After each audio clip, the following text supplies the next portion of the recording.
Hola, vamos con el problema número 2 de la ayudantía. Este dice, la encuesta nacional de salud 2009 al 2010 entregó muchos resultados en temas de salud. Por ejemplo, nos informa que los mayores de 15 años tienen un peso medio igual a 72.3 kilos y una mediana igual a 71 kilos. Una talla media de 1.657 metros y una mediana de 1.630 metros. Supongamos que el peso y la talla se comportan como variables aleatorias independientes con distribución log normal. Si el índice de masa corporal de una persona es igual al peso partido la talla al cuadrado, entrega un valor aproximado del primer orden para la varianza, esperanza y coeficiente de variación del índice de masa corporal de los mayores de 15 años. Entonces la solución dice, sea X e Y el peso y la talla respectivamente. Entonces definimos al X como el peso e Y como la talla, y por el enunciado X distribuye log normal y le ponemos el parámetro siempre lambda z, y también distribuye el log normal de parámetros lambda y z. Entonces, como para no ocupar la misma letra para ambos, a los parámetros de la variable aleatoria X ocupamos el subíndice X, y para el de la Y también. Bueno, en el enunciado nos dicen que para el peso medio sería 72.3, entonces eso sería la esperanza o media, como quieran decirle, que lo denotamos como mu sub x.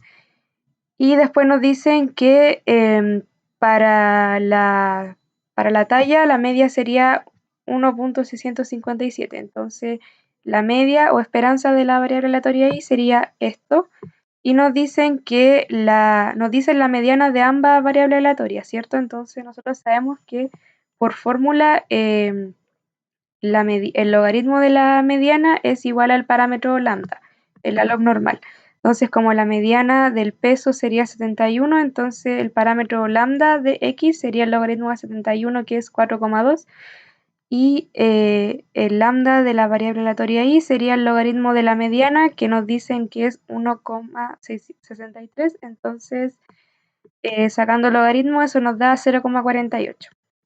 Ya, entonces gracias al enunciado sacamos la mediana, la media y el parámetro lambda para ambas distribuciones, tanto para la x como la y. Pero nos falta conocer z, entonces vamos al formulario y notamos que podemos despejar z mediante esta fórmula, z cuadrado, que es 2 veces el logaritmo de la media menos el parámetro lambda, y después hay que sacar raíz, y para la varianza sería la esperanza al cuadrado por e elevado al z al cuadrado, que primero hay que sacar el z al cuadrado para reemplazarlo acá, menos 1. Entonces, esta fórmula es para una log normal de parámetros lambda y z, entonces como aquí tenemos el mu en ambos casos, podemos sacar el z al cuadrado tanto para x como para y, que nos van a dar estos valores de acá. Y después, teniendo eso, podemos reemplazar en la fórmula, ya que de nuevo tenemos el mu, que sería la media, que son estos, tanto para x como para y de la fórmula anterior habíamos sacado el z al cuadrado. Así que ahí tenemos la varianza, la esperanza y los parámetros de tanto x como y que distribuye el log normal. O sea, ya tenemos todo lo que podríamos tener. Y después definimos z como la variable del IMC. Entonces el IMC es talla partido en peso al cuadrado, que como x es la variable aleatoria del peso, sería x partido en y cuadrado, ya que y es la variable aleatoria de la talla. Y esa va a ser nuestra función g de x, y. Entonces nosotros queremos su aproximación de primer orden. Entonces z, si lo definimos como g de x, y, es aproximadamente, y aquí tenemos que ir al formulario. Nos dicen sean x1 hasta xn variables aleatorias con valores esperados mu sub x1 hasta mu sub xn y sus respectivas varianzas. Y g, una función g de x1 hasta xn, entonces nos dicen que la aproximación está dada por esta fórmula. Aquí nuestro n es igual a 2, ¿cierto? Porque tenemos dos variables aleatorias, x e y.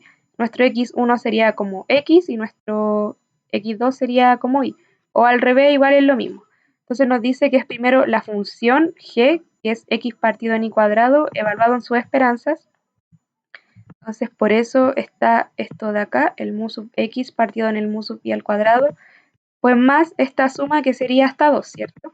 Entonces, veamos con primero nuestro x1 va a ser x, entonces sería x menos su esperanza, o sea, x menos mu sub x que está acá, por la derivada parcial de la función g con respecto a x evaluada en las esperanzas. Entonces, si derivamos esta función con respecto a x, nos da 1 partido en y al cuadrado, pero después tenemos que evaluarlo en la esperanza y por eso nos queda el mu sub y al cuadrado. Y después lo mismo, nuestro x2 acá sería y, entonces sería y menos su esperanza por la derivada parcial de la función g con respecto a y evaluada en la esperanza. Entonces, si esto lo derivamos con respecto a y, debería ser menos x por 2 partido en mu sub i al cubo, ¿cierto? Entonces acá nos queda, si lo evaluamos, nos queda menos 2 por u sub x partido en mu sub i al cubo. Después, si aplicamos el operador esperanza, que recordemos es lineal, estas partes de acá van a morir, ya que x menos su esperanza y menos su esperanza son variables aleatorias centradas, entonces su esperanza van a ser 0 y la esperanza de 0, o sea, perdón, su esperanza va a ser 0, ¿sí? Y después cuando saquemos esperanza de esta parte de acá, estos son valores que conocemos, entonces son constantes y la esperanza de una constante es la misma constante, por lo tanto solo queda eso y después cosa de evaluar con los datos que están acá, el mu sub x y el mu sub y eso. Bueno, ahora para la varianza, acá quizás mejor ver la fórmula que está acá y recordar que son independientes. Y bueno, nos debería dar esto. Y después finalmente para el coeficiente de correlación sabemos que eso es la desviación estándar partido en la media, que bueno, si como ya sacamos la aproximación para la media, que sería el mu sub z que sacamos acá, esto, y también sacamos la aproximación para la desviación estándar, bueno, para la varianza, pero después sacamos raíz, entonces sería la raíz de la varianza partido en la esperanza de z que sacamos, y bueno, eso aproximadamente nos da este valor, y eso sería.